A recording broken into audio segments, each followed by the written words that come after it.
Ed Joyce continued his remarkable first game as Sussex's official captain by scoring a century on the second day of the LV County Championship match at the PROBIZ County Ground against Worcestershire, a day in which his side confirmed their dominance.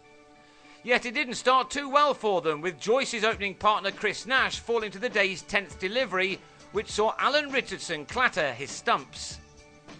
Richardson, not for the first time, was giving his side a good start, and he was soon celebrating again when he found the edge of Luke Wells' bat, Daryl Mitchell clinging on in the slips.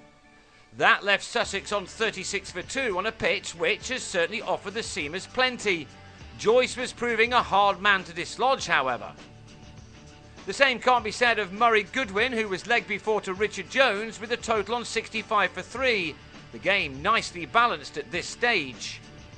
But Sussex started to move ahead once Michael Yardy arrived at the crease to play some fine shots, including this top-edge 6. He relinquished the captaincy, a job he's done an outstanding job at, to try to rediscover his form, and now in partnership with his new boss, he soon appeared to be doing just that, while Joyce looked as unfazed as ever.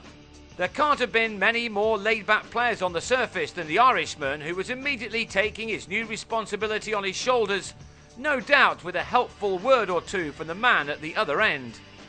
How Yardy would have liked to start the new phase of his career with a 50, but on 33 he fended at a ball from Richardson to give Ben Scott a catch behind. That ended a fourth wicket stand of 61, but Joyce, who had by now eased to a 50 off 119 balls, was still there and looking better and better with each over that passed by. His shot selection was noticeable, as was the way he played his shots for boundaries. His technique is of course a very sound one, and he was soon pushing his side into the lead and now hoping to earn a very big first innings advantage.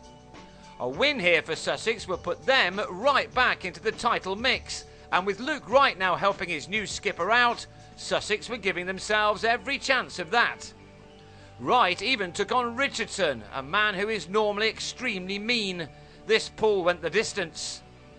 But this day was all about Joyce. He missed out on 100 in his last innings by only 2 runs, but this time he was gifted the runs he needed for his second ton of the summer, thanks to a full toss from Moeen Ali. It was a memorable moment for the Sussex members, who'd witnessed their new leader reach 3 figures off 217 deliveries, an innings containing 12 classy 4s. With that now out of the way, Wright began to take over. Worcestershire have performed brilliantly over the last couple of seasons, but opponents have often been able to attack their second string of bowlers, and that's exactly what Wright was doing now as the old ball reached the end of its shelf life. Wright secured his own fine 50 made from 100 deliveries. It was an innings slightly out of character for the all-rounder, who'd hit only 3 4s and 1 6 in that time.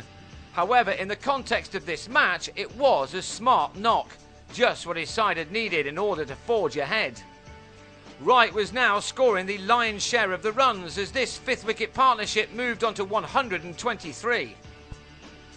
It was ended there by who else but Richardson, who got the second new ball to keep extremely low.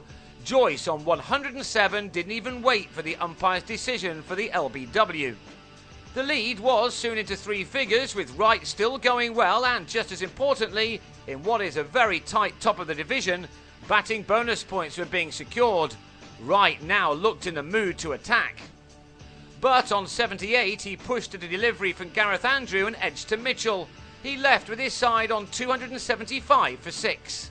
The lead was already 113, but Sussex wanted many more, and Ben Brown and Steve McGoffin are 2 batsmen who've shown that they certainly know what to do with a bat in their hands. Just when Worcestershire needed a fight back, this pair kept the bowlers at bay with a stand of 45. Brown will have been disappointed to fall in the final 10 minutes of the day, an edge onto pad off Ali giving Vikram Solanki a catch with a stretch. Brown was out for 28, but McGoffin with 29 and James Anyon saw out the remaining few deliveries, taking their side onto 325 for 7 by the close. Sussex will resume on day 3 with a lead of 163 and in a very strong position with 2 days to go.